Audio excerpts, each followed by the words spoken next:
السلام علیکم ورحمۃ اللہ وبرکاتہ۔ محترم ناظرین، سامعین حضرات،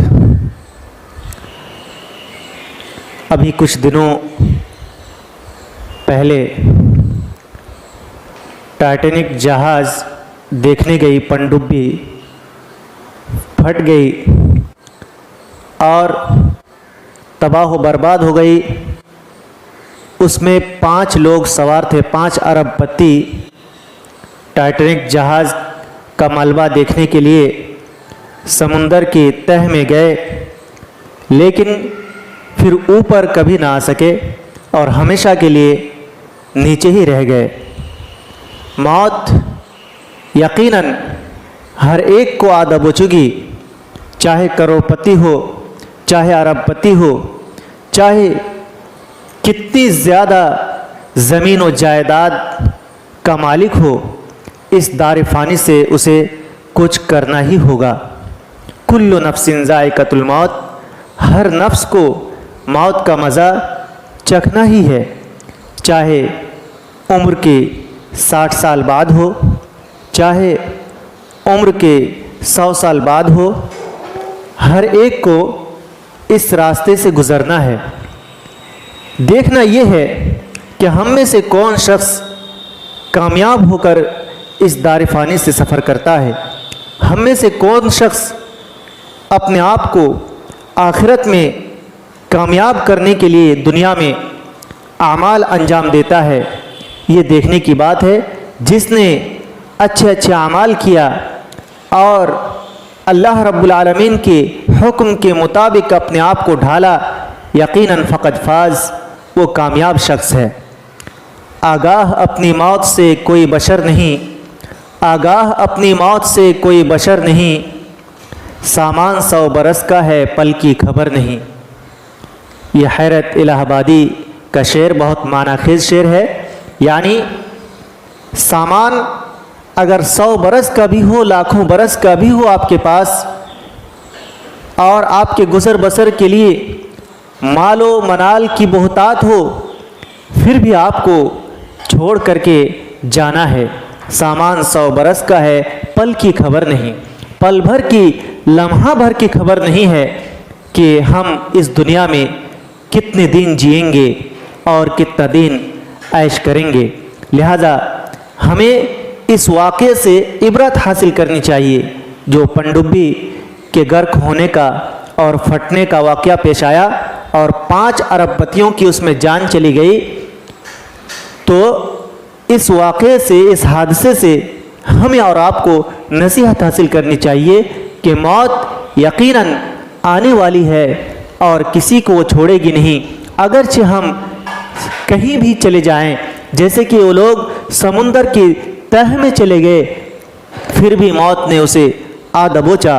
یقیناً قرآن کریم میں جو آیت ہے وہ کبھی جھوٹی نہیں ہو سکتی۔ قرآن کریم میں اللہ تعالیٰ نے فرمایا وَمَا تَدْرِي نَفْسٌ بِأَيِّ أَرْضٍ تَمُوتُ، کسی نفس کو یہ معلوم نہیں ہے کہ کون سی سرزمین میں کس جگہ اس کی موت واقع ہوگی۔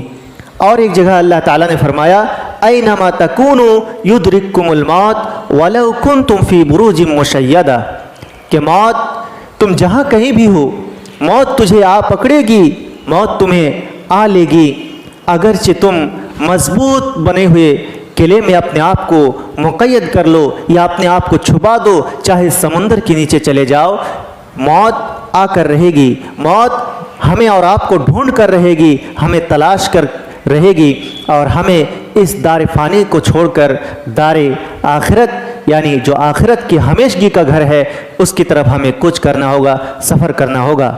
کسی شاعر نے کیا ہی خوب کہا ہے، الموت باب وکل الناس داخلہ، الموت باب وکل الناس داخلہ فلیت شعری بعد الباب مدار، یعنی موت ایک ایسا دروازہ ہے جس میں ہر شخص کو داخل ہونا ہی ہے۔ اس دروازے میں داخل ہونے سے کوئی شخص اپنے آپ کو بچا نہیں سکتا ہے، اس دروازے سے ہر شخص کو داخل ہونا ہے، موت کے دروازے سے ہر شخص کو داخل ہو کر کے جانا ہے۔ تو تو شاعر کہتا ہے کہ فلیت شریعہ بعد الباب مدار، کہ کاش مجھے معلوم ہوتا کہ اس دروازے میں داخل ہونے کے بعد گھر کون سا ہوگا، گھر کیسا ہوگا۔ لہٰذا ہمیں اور آپ کو اس گھر میں ہی میں، ہمیں اس زندگی ہی میں موت کے بعد کی زندگی کی تیاری کرنی ہے، کیونکہ موت کے دروازے سے داخل ہونے کے بعد ہمیں اور آپ کو معلوم نہیں کہ ہمارا گھر کیسا ہوگا، لیکن قرآن حدیث میں ایک راستہ بتایا گیا، اس راستے پہ چل کے ہم اس گھر کو بہت روشن بنا سکتے ہیں، اس گھر کو آرام و راحت اور ساز و سامان والا گھر بنا سکتے ہیں۔ یہ ہمارے اور آپ کے ہاتھ میں ہے کہ ہمیں اور آپ کو اللہ تعالیٰ نے جتنی زندگی دی ہے اس زندگی کو ہم کس کام میں لگاتے ہیں۔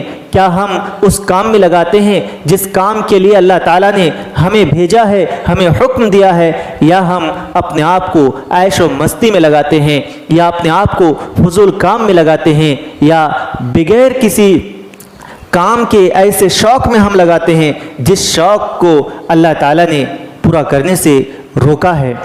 لہٰذا ہمیں نفس پرستی سے باز آنا ہوگا، ہمیں خواہشات پرستی سے باز آنا ہوگا، اور اپنے آپ کو اللہ تعالیٰ کے حکم کے تابع بنانا ہوگا، تب جا کر ہم کامیاب ہو سکتے ہیں۔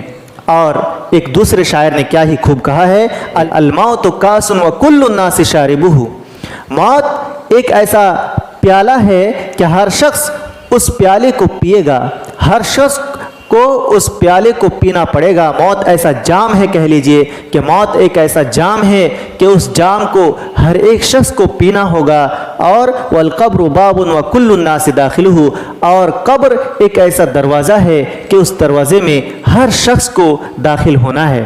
لہذا ہمیں اور آپ کو اس پنڈبی والے حادثے سے نصیحت حاصل کرنی چاہیے اور اپنے آپ کو آخرت کی تیاری میں لگانی چاہیے، کیونکہ ہمیں اور آپ کو معلوم نہیں کہ ہمیں کس سرزمین میں کس وقت موت واقع ہو جائے، ہمیں کس سرزمین میں کوئی حادثہ پیش آ جائے اور ہم اس دار فانی سے کوچ کر جائیں، یہ ہمیں اور آپ کو معلوم نہیں ہے۔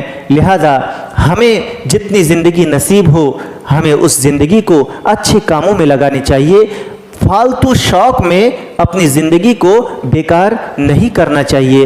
ہمیں اللہ تعالیٰ سے دعا کرنی چاہیے کہ اللہ تعالیٰ ہمیں اپنے حکم کے مطابق زندگی جینے کی توفیق عطا فرمائے۔ آمین۔ السلام علیکم ورحمۃ اللہ وبرکاتہ۔